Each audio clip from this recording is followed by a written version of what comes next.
Episode 23। हवेली के विशाल hall में सन्नाटा छाया हुआ था।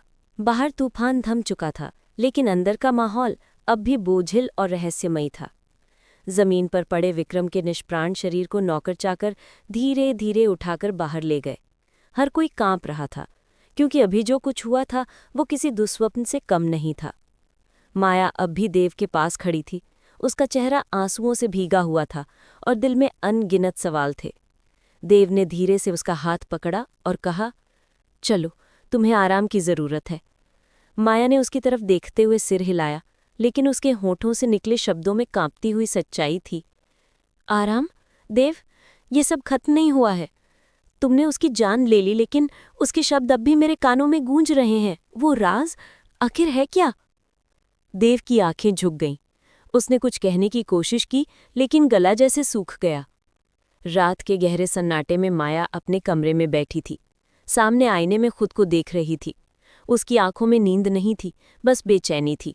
वो बार बार वही सवाल खुद से दोहरा रही थी। देव मुझसे क्या छुपा रहा है, और विक्रम किस राज की बात कर रहा था? तभी अचानक खिड़की से हवा का तेज झोंका अंदर आया। माया चौंक कर पीछे हटी। खिड़की से टकराती हुई शाखाएं अजीब सी आवाज कर रही थी। उसने जाकर खिड़की बंद करने की कोशिश की, तभी उसकी नज़र नीचे बगीचे पर पड़ी। बगीचे की मिट्टी पर कुछ अजीब सी लकीरें बनी हुई थीं, जैसे किसी ने अभी अभी वहां कुछ लिखा हो। माया का दिल जोर से धड़का। उसने धीरे से फुसफुसाया, ये क्या है? इसी बीच हवेली की लाइब्रेरी में देव अकेला बैठा था। उसके सामने कई पुराने दस्तावेज, फाइलें और नक्शे बिखरे पड़े थे। उसकी आंखें लाल थीं, मानो कई रातों से नींद नहीं ली हो। उसने एक कागज उठाकर देखा। उस पर बड़े बड़े अक्षरों में लिखा था, प्रोजेक्ट आर्या। देव ने आंखें बंद कर लीं। उसकी सांसें भारी हो गईं। उसने खुद से कहा, ये सच कब तक छुपाऊंगा? अगर माया को सब पता चल गया तो क्या वो मुझे माफ कर पाएगी? लेकिन अगले ही पल उसने खुद को संभाला। नहीं, अभी सही वक्त नहीं है। अगर ये सच बाहर आया तो न सिर्फ मेरा साम्राज्य, बल्कि माया की जिंदगी भी खतरे में पड़ जाएगी। अगली सुबह हवेली का माहौल और भी तनावपूर्ण था। विक्रम की मौत की खबर पूरे शहर में फैल गई थी। मीडिया हवेली के बाहर जमा होने लगी थी। माया बैल्कनी में खड़ी सब देख रही थी। कैमरों की चमक, रिपोर्टरों की आवाजें, सब कुछ उसे डराने लगी थी। वो देव के पास गई और बोली, हमें इन्हें कुछ बताना होगा, वरना ये बातें और बिगड़ जाएंगी। देव ने शांत स्वर में कहा, माया, तुम चिंता मत करो, मैं सब संभाल लूंगा। तुम बस दूर रहो इन सबसे। लेकिन देव ने उसकी तरफ देखा। उसकी आंखों में एक सख्ती थी, पर साथ ही चिंता भी। माया, प्लीज, मैं तुम्हें इस आग में नहीं झोंक सकता। माया चुप हो गई, लेकिन उसके मन के सवाल और बढ़ते गए। उस रात माया फिर से बगीचे में गई। मिट्टी पर बनी अजीब सी लकीरें अब भी दिखाई दे रही थीं। उसने ध्यान से देखा। ये किसी भाषा के शब्द लग रहे थे, पुरानी और रहस्यमयी। उसने तुरंत अपनी नोटबुक निकाली और उन निशानों की आकृति उतार ली। अचानक पीछे से आवाज आई, तुम्हें वहां नहीं जाना चाहिए। माया चौंक कर पीछे मुड़ी। देव वहां खड़ा था। उसकी नजरें बहुत गंभीर थीं। देव, ये निशान आखिर है क्या? देव ने कुछ पल चुप रहा, फिर धीमे स्वर में बोला, ये वही चीज है जिससे मैं तुम्हें दूर रखना चाहता हूं। मतलब? देव ने गहरी सांस ली। ये प्रोजेक्ट आर्या का हिस्सा है। माया का दिल जोर से धड़का। प्रोजेक्ट आर्या? ये क्या है? देव ने उसकी तरफ देखा और धीमे स्वर में कहा, एक ऐसा राज जिसे अगर सामने आ गया तो हम दोनों ही नहीं, पूरी दुनिया खतरे में पड़ जाएगी। देव माया को अंदर ही ले जाने वाला था, तभी हवेली के गेट पर जोरदार दस्तक हुई। नौकर ने भागकर दरवाजा खोला। बाहर खड़ा था एक आदमी, काले कपड़ों में, चेहरा आधा नकाब से ढका हुआ। उसकी आंखें बेहद पैनी थीं। उसने सीधी आवाज में कहा, मैं देव रायचंद से मिलना चाहता हूं। ये जिंदगी और मौत का सवाल है। देव बाहर आया और उस आदमी को देखते ही ठिठक गया। तुम यहां? माया हैरान रह गई। आप इसे जानते हैं? आदमी ने धीरे से नकाब हटाया। उसका चेहरा जख्मी था, लेकिन उसकी नजरें दृढ़ थीं। मेरा नाम अर्जुन है और मैं प्रोजेक्ट आर्या की सच्चाई जानता हूं। माया सन्न रह गई। देव ने तुरंत उसे अंदर ले जाने से मना किया। तुम्हें यहां नहीं आना चाहिए था। तुम्हारी मौजूदगी हम सबके लिए खतरा है। अर्जुन ने ठंडी हंसी हंसते हुए कहा, खतरा तो वैसे भी तुम्हारे सिर पर मंडरा रहा है देव। विक्रम तो बस शुरुआत था। असली दुश्मन अब सामने आने वाला है। माया ने कांपते हुए पूछा, कौन दुश्मन? अर्जुन ने उसकी तरफ देखा, उसकी आंखों में गहराई थी। वो ताकत जिसके पीछे विक्रम भी पागल था, और देव जिसे तुम छुपाते आ रहे हो। देव ने गुस्से में कहा, बस करो अर्जुन। माया का दिल डूब गया। अब उसे यकीन हो गया था कि देव उससे कुछ बहुत बड़ा सच छुपा रहा है। उस रात माया को नींद नहीं आई। उसके कानों में बार बार अर्जुन की आवाज गूंज रही थी, असली दुश्मन अब सामने आने वाला है। उसने तय कर लिया कि अब चाहे जो हो, वो सच जाने बिना चैन से नहीं बैठेगी। धीरे धीरे वो अपने कमरे से बाहर निकली। हवेली के गलियारे अंधेरे और खामोशी से भरे हुए थे। वो धीरे धीरे लाइब्रेरी की तरफ बढ़ी। दरवाज़ा हल्का सा खुला हुआ था। अंदर देव और अर्जुन धीमी आवाज में बात कर रहे थे। माया दरवाजे के पीछे छुपकर सुनने लगी। देव कह रहा था, मैं माया को इसमें शामिल नहीं कर सकता। अगर उसे सच पता चल गया तो। अर्जुन ने काटते हुए कहा, अगर उसे सच नहीं पता चला तो वो दुश्मन के हाथों में मोहरा बन जाएगी। माया का दिल कांप उठा। उसने महसूस किया कि अब उसकी जिंदगी का रास्ता पूरी तरह बदलने वाला है। अचानक लाइब्रेरी के भीतर से एक और आवाज आई, गहरी, ठंडी और अजनबी। तुम लोग सोचते हो कि मुझसे बच सकते हो? देव और अर्जुन दोनों चौंक गए। माया ने धीरे से दरवाज़ा खोला और देखा, कमरे की खिड़की से अंदर कोई साया खड़ा था। उसका चेहरा अब भी अंधेरे में था, लेकिन उसकी आवाज़ में ऐसी ठंडक थी जिसने माया की रूह तक जमा दी। खेल तो अब शुरू हुआ है, उस साई ने कहा। देव ने तुरंत माया को पीछे किया और बोला, माया भागो। लेकिन माया के कदम वहीं थम गए। उसके दिल ने फुसफुसाया, ये तो बस एक और तूफान की शुरुआत है। रात गहरी हो चुकी थी।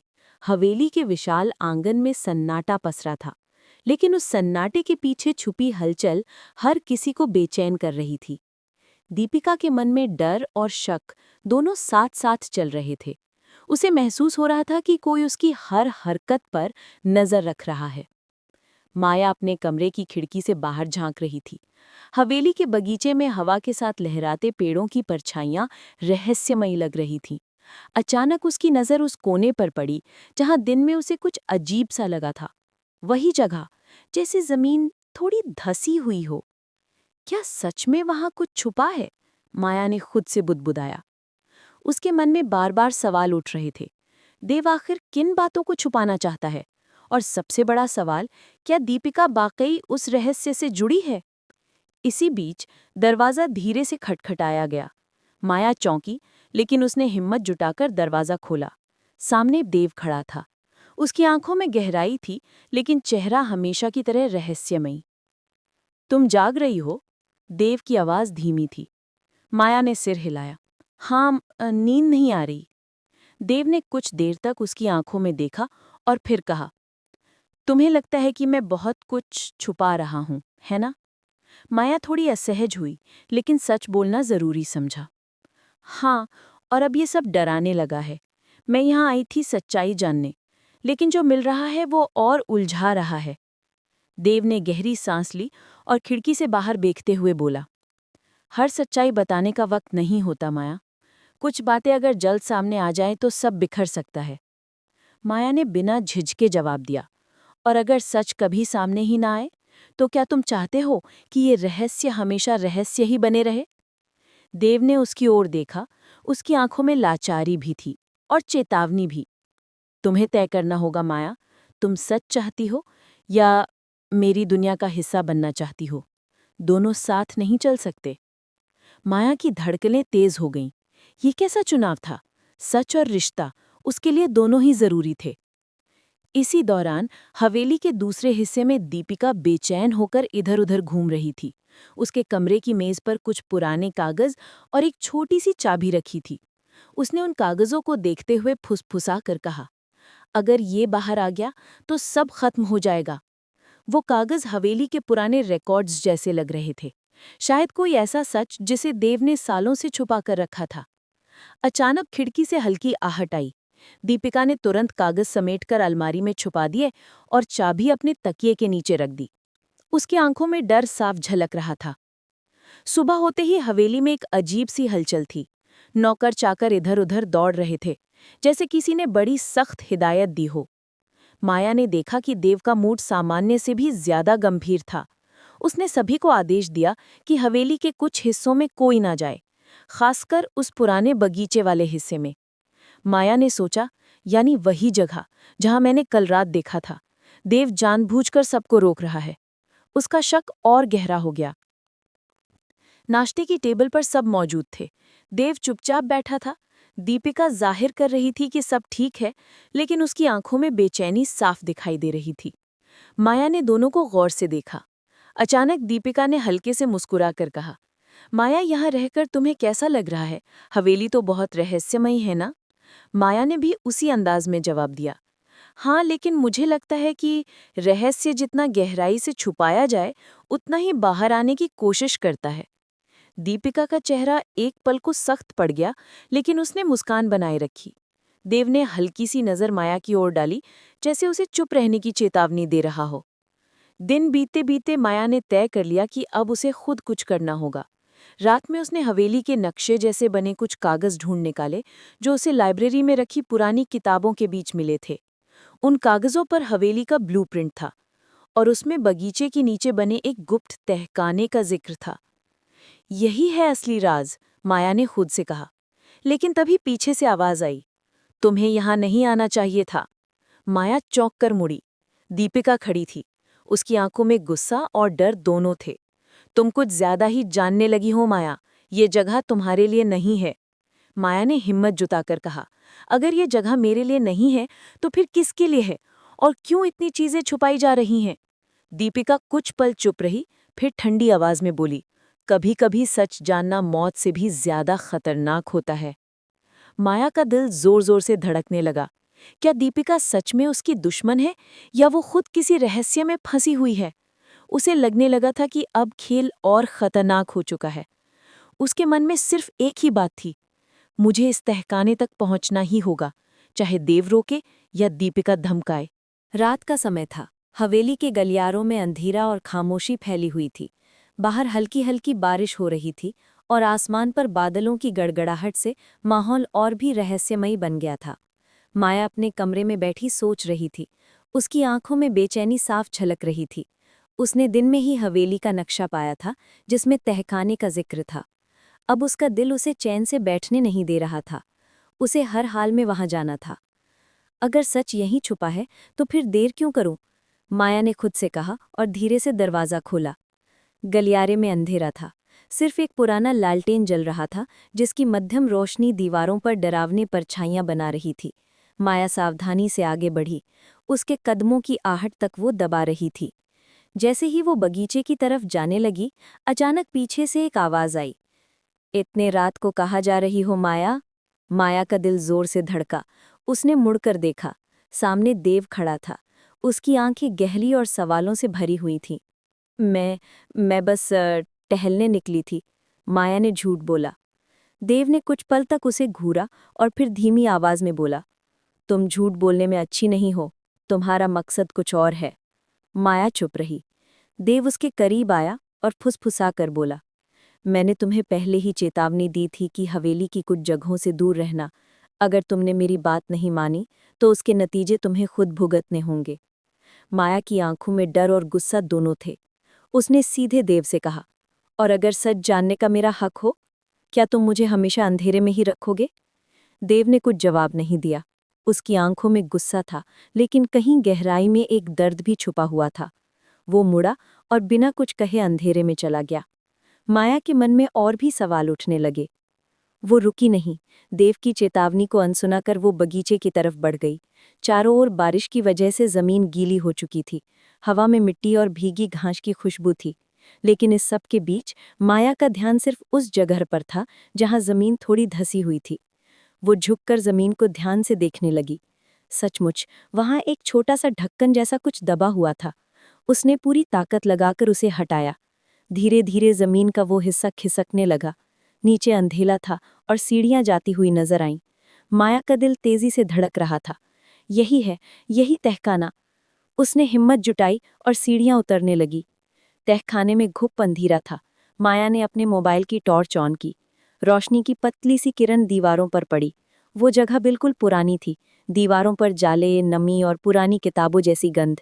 जैसे जैसे माया आगे बढ़ी, उसे अजीब सी बेचैनी महसूस होने लगी। वहां कई पुराने संदूक रखे थे। लकड़ी के बने वो संदूक धूल और मकड़ी के जालों से ढके हुए थे। माया ने एक संदूक खोला। उसमें कुछ पुराने कागजात और तस्वीरें थी। तस्वीरें देखकर वो चौंक गई। ये तो देव के परिवार की तस्वीरें हैं। लेकिन जैसे जैसे उसने और तस्वीरें देखी, उसका दिमाग सुन्न होने लगा। कुछ तस्वीरों में देव अकेला नहीं था, उसके साथ कोई और भी था, एक और बच्चा।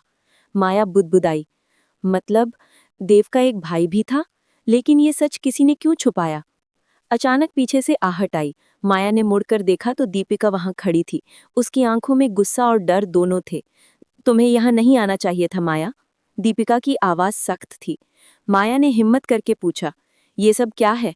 ये तस्वीरें क्यों छुपाई गईं? और ये बच्चा कौन है? दीपिका ने एक पल के लिए आंखें बंद की, जैसे खुद को संभाल रही हो। फिर बोली, ये सच है जिसे देव कभी सामने नहीं आने देना चाहता। ये बच्चा उसका जुड़वा भाई था, लेकिन सालों पहले एक हादसे में वो गायब हो गया। माया हैरान रह गई। गायब? मतलब उसकी मौत नहीं हुई? दीपिका की आंखें छलक आईं। कोई नहीं जानता कि उसके साथ क्या हुआ, लेकिन हवेली में हर कोई मानता है कि वो हादसे में मर गया। सिर्फ देव, वो अब भी मानता है कि उसका भाई कहीं जिंदा है। यही वजह है कि वो इतने रहस्य छुपाता है। माया ने गहरी सांस ली। तो फिर तुम क्यों चाहती हो कि मैं ये सब न जानूं? दीपिका ने सख्त लहजे में कहा, क्योंकि ये रहस्य अगर बाहर आया तो सब कुछ खत्म हो जाएगा। देव की दुनिया, उसकी पहचान और शायद तुम्हारी जिंदगी भी। माया की आंखों में सवाल थे, लेकिन इससे पहले कि वो कुछ और पूछती, तहखाने के दरवाजे से भारी कदमों की आहट आई। देव नीचे उतर रहा था। उसकी आंखों में गुस्सा भरा हुआ था। मैंने तुम्हें रोका था माया, लेकिन तुमने मेरी बात नहीं मानी। माया ने कांपते हुए कहा, देव, तुम मुझसे सच क्यों छुपा रहे हो? अगर तुम्हारा भाई था तो मुझे क्यों नहीं बताया? तुम डर किससे रहे हो? देव ने एक पल के लिए अपनी नजरें झुका ली। उसकी आवाज भर आई, क्योंकि ये मेरा सबसे बड़ा दर्द है माया, और मैं नहीं चाहता था कि तुम इस दर्द का हिस्सा बनो। माया की आंखों में आंसू आ गए। लेकिन अगर हम साथ हैं तो तुम्हारा दर्द भी मेरा है। मुझे दूर क्यों ढकेल रहे हो? देव ने उसकी ओर देखा। उसकी आंखों में वो कठोरता अब टूट रही थी। लेकिन तभी दीपिका ने बीच में कहा, देव, अगर तुमने ये सब माया को बता दिया तो उसका अंजाम बहुत खतरनाक होगा। ये खेल उसके बस का नहीं है। देव ने गुस्से से दीपिका की ओर देखा और सख्त आवाज में कहा, काफी हो गया दीपिका, मैं अब और झूठ नहीं जी सकता। माया समझ गई कि अब सच सामने आने ही वाला है। लेकिन उसी समय तहखाने की दीवार से अचानक एक अजीब सी आवाज आई, जैसे कोई भीतर से खटखटा रहा हो। सभी चौंक गए। देव की आंखें फैल गईं। उसके चेहरे पर डर और हैरानी दोनों थे। ये तो उसी का इशारा है। माया और दीपिका दोनों स्तब्ध रह गई। कौन था वो? क्या सचमुच देव का भाई जिंदा था? और अगर हाँ, तो इतने सालों बाद अचानक क्यों सामने आ रहा था? तहखाने का अंधेरा अब और भी गहरा और खतरनाक लगने लगा था। तहखाने की दीवार से आई आवाज ने सबको स्तब्ध कर दिया। माया के हाथ में पकड़ी टॉर्च हल्की सी कांपी और उसकी रोशनी कभी दीवार पर तो कभी देव के चेहरे पर पड़ी। देव की आंखें चौड़ी हो चुकी थीं। ऐसा लग रहा था जैसे उसके दिल का सबसे गहरा डर अचानक सामने आ खड़ा हुआ हो। दीपिका पीछे हट गई और घबराकर बोली, ये तो मुमकिन ही नहीं है, ये सब कोई चाल है। देव ने उसकी बात को अनसुना करते हुए दीवार की तरफ कदम बढ़ाए। उसके हाथ दीवार की ठंडी सीली सतह को छू रहे थे। उसकी उंगलियां पुराने निशानों को महसूस कर रही थीं।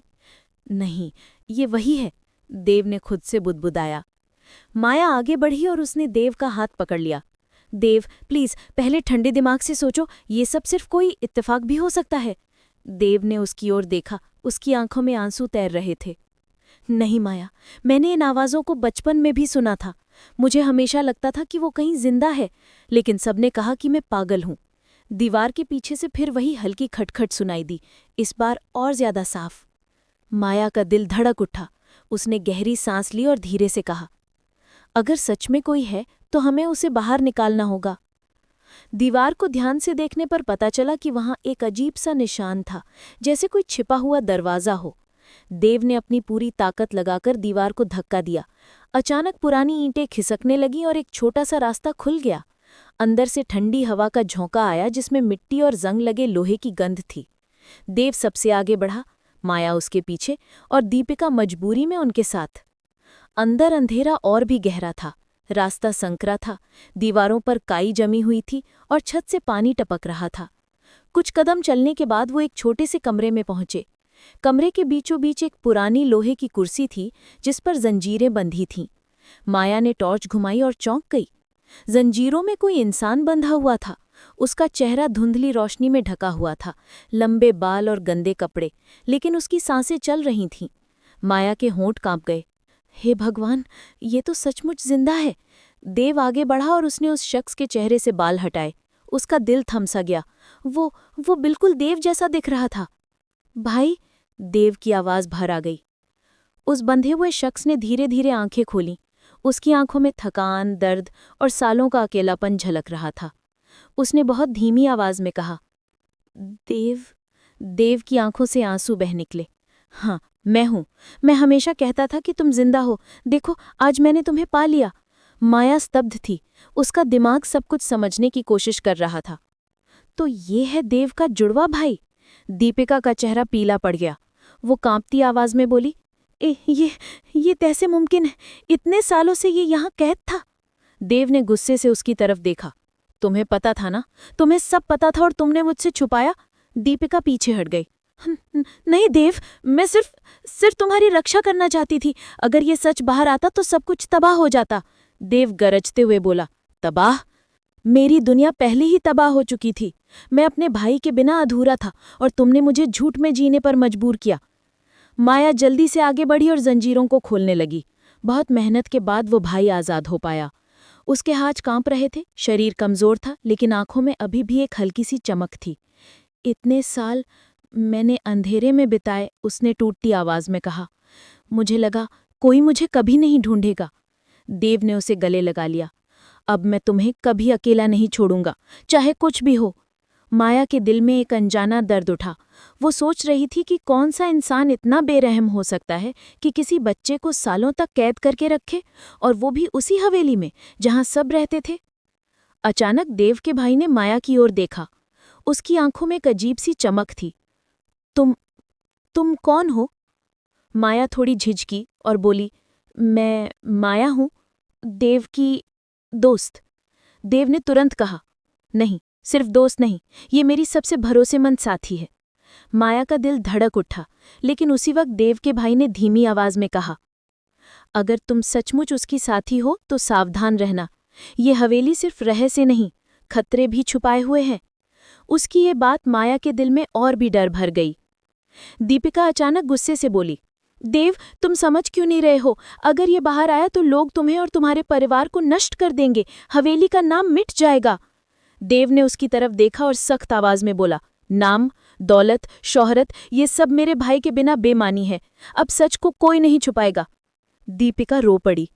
तुम नहीं जानते देव, ये रहस्य कितनी बड़ी साजिश से जुड़ा है। अगर ये बाहर आया तो दुश्मन हमें खत्म कर देंगे। देव ने ठंडी आवाज में कहा, तो आने दो उन्हें। अब मैं और डरकर नहीं जी सकता। माया ने देखा कि देव का भाई बार बार चारों ओर देख रहा था, जैसे उसे डर हो कि कोई और भी सुन रहा है। उसने धीरे से कहा, यहाँ रहना सुरक्षित नहीं है, हमें कहीं और जाना होगा। देव ने उसकी बात मानी। वो लोग जल्दी से तहखाने से बाहर निकले। बारिश अब तेज हो चुकी थी। बिजली की चमक हवेली को और भी डरावना बना रही थी। माया ने देव के चेहरे पर नजर डाली। उसमें दर्द भी था, गुस्सा भी, और कहीं न कहीं राहत भी, लेकिन उसकी आंखें की गहराई कह रही थीं कि ये कहानी यहीं खत्म नहीं हुई। हवेली की ऊपरी मंजिल से अचानक खिड़की खुली और एक काला साया उन्हें देख रहा था। उसकी आंखें जल रही थीं, जैसे गुस्से और नफरत से भरी हों। वो बुदबुदाया, तो आखिरकार सच बाहर आ ही गया। अब खेल और दिलचस्प होगा। महल की सबसे ऊपरी मंजिल पर स्थित पुस्तकालय की खिड़कियों से सूरज की अंतिम किरणें अंदर आ रही थीं। कमरे में एक अजीब सा सन्नाटा पसरा था, मानो दीवारें भी सांस रोके खड़ी हों। दिया और युवराज एक दूसरे के सामने खड़े थे, लेकिन दोनों के दिलों में उथल-पुथल चल रही थी। दिया के चेहरे पर गुस्से और दर्द की परतें साफ दिख रही थीं। उसकी आंखों में सवाल थे, तुम्हारी नज़र में मैं कौन हूँ? एक मोहरा, या कोई ऐसा चेहरा जिसे तुम अपनी चालों में इस्तेमाल कर सको? वहीं युवराज की आंखों में एक गहरी उदासी थी, जैसे वो अपने दिल की सच्चाई कह देना चाहता हो, लेकिन शब्द गले में ही अटक जाते हों। दिया ने भारी आवाज में कहा, बस बहुत हो गया युवराज। हर बार तुम मुझे आधी अधूरी सच्चाई सुनाते हो। हर बार मुझे ये महसूस कराते हो कि मैं तुम्हारे खेल की सिर्फ एक प्यादे से ज्यादा कुछ नहीं हूं। लेकिन आज नहीं, आज मुझे पूरा सच चाहिए। युवराज ने धीमी सांस लेते हुए जवाब दिया, दिया, तुम सोचती हो कि मैं तुम्हें इस्तेमाल कर रहा हूँ? क्या सचमुच तुम्हें इतना ही लगता है कि मेरी नज़रों में तुम्हारी कोई अहमियत नहीं? तो बताओ ना, बताओ कि मेरी माँ का क्या राज है। बताओ कि मुझे क्यों हर बार सच से दूर रखा जाता है। और सबसे ज़रूरी, बताओ कि तुम्हारे दिल में मेरे लिए क्या है। कमरे का सन्नाटा और गहरा हो गया। बाहर से आती हवाएं किताबों के पन्ने हिला रही थीं, मानो वो भी इस सच के इंतजार में थीं। युवराज की आंखें भर आईं। उसने धीरे धीरे कदम बढ़ाए और दिया के सामने आ खड़ा हुआ। तुम सच चाहती हो तो सुनो, वो सच जो शायद तुम्हें तोड़ देगा, लेकिन तुम्हें उससे दूर रखना अब मुमकिन नहीं। उसने गहरी सांस भरी और कहा, तुम्हारी माँ वही नहीं है जो तुमने सोचा। वो सिर्फ इस राजमहल की एक रानी नहीं थी, वो इस खेल की असली चाबी थी। उनके पास वो रहस्य था जो पूरे साम्राज्य की किस्मत बदल सकता था, और उसी रहस्य को छुपाने के लिए उन्हें हमेशा के लिए खामोश कर दिया गया। दिया की आंखें चौड़ी हो गईं, उसका दिल जोर जोर से धड़कने लगा। तुम क्या कह रहे हो? माँ को?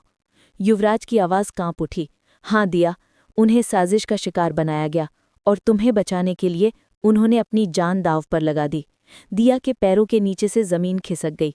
वो पीछे हट गई और आंसू उसकी आंखों से छलक पड़े। नहीं, ये झूठ है, ये झूठ है। युवराज ने धीरे से उसका हाथ पकड़ने की कोशिश की, लेकिन दिया ने झटक दिया। तुम ये सब अब क्यों बता रहे हो? पहले क्यों नहीं? जब मैं अकेली थी, जब मुझे अपने सवालों का जवाब चाहिए था, तब तुम कहाँ थे? युवराज ने कड़वाहट से मुस्कुराते हुए कहा, क्योंकि मैं खुद भी टूटा हुआ था दिया। मैं तुम्हें सच्चाई बताने से डरता था।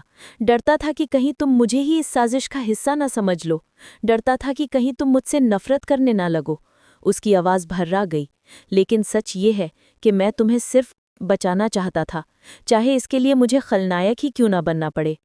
दिया की आंखों से आंसू गिरते रहे। उसने कहा, तो अब मैं तुमसे पूछती हूँ, क्या मैं सिर्फ तुम्हारी जिम्मेदारी हूँ, या तुम्हारे दिल में मेरे लिए कुछ और भी है? युवराज ने उसकी ओर देखा। उस नज़र में वो सब था जो शब्दों में कभी नहीं कहा जा सकता। धीरे से उसने कहा, तुम मेरी कमजोरी हो और मेरी ताकत भी। मैं तुम्हें खो नहीं सकता दिया, क्योंकि मैं तुमसे मोहब्बत करता हूँ। कमरा अचानक और भी भारी हो गया। दिया की सांसें तेज हो गईं। उसने कभी ये उम्मीद नहीं की थी कि युवराज इतनी साफगोई से अपने दिल की बात कह देगा। उसके दिल का एक हिस्सा रो रहा था, जबकि दूसरा हिस्सा उसे गले लगाने को बेचैन था। लेकिन उसके दिमाग में सवाल अब भी गूंज रहे थे। क्या वो सच में भरोसे के लायक है? क्या उसकी मोहब्बत असली है, या फिर ये भी एक खेल का हिस्सा है? दिया ने धीरे धीरे कहा, तुम्हारी बातों पर यकीन करना आसान नहीं है युवराज। तुमने बहुत देर कर दी है। मेरे जख्म बहुत गहरे हैं। युवराज ने गंभीरता से जवाब दिया, तो मुझे वक्त दो। मैं तुम्हें साबित करके दिखाऊंगा कि मेरा हर शब्द सच्चा है। जैसे ही दोनों के बीच ये भावनाओं का सैलाब चल रहा था, तभी दरवाजा अचानक खुला और अंदर आया सेनापति विक्रम। उसके चेहरे पर घबराहट थी। महाराज, हमें खबर मिली है कि महल के भीतर गद्दार मौजूद हैं, और वो गद्दार आज रात हमला करने वाले हैं। दिया और युवराज दोनों चौंक पड़े। युवराज तुरंत सतर्क हो गया। कौन है वो गद्दार? विक्रम ने गंभीर स्वर में कहा, अभी तक पता नहीं चला, लेकिन शक सबसे करीब के लोगों पर है। दिया का दिल धड़क उठा। उसने युवराज की ओर देखा और फुसफुसाई, अगर वो गद्दार हमारे आसपास ही हुआ तो? युवराज ने दृढ़ता से कहा, तो फिर हमें मिलकर उसका सामना करना होगा, चाहे वो कोई भी हो। कमरे का माहौल अचानक बदल गया। अब ये सिर्फ दो दिलों की कहानी नहीं थी, ये पूरे साम्राज्य के किस्मत का सवाल था। दिया ने अपने आंसू पोंछे और युवराज की आंखों में झांकते हुए कहा, अगर तुम सच में मुझे खोना नहीं चाहते तो मुझे अपने साथ खड़ा करो। मुझे सच्चाई से दूर मत रखो। मैं डरने वाली नहीं हूँ। युवराज ने उसकी ओर हाथ बढ़ाया। तो आज से हम सिर्फ अपने दिल के नहीं, बल्कि इस पूरे साम्राज्य के लिए एक साथ लड़ेंगे।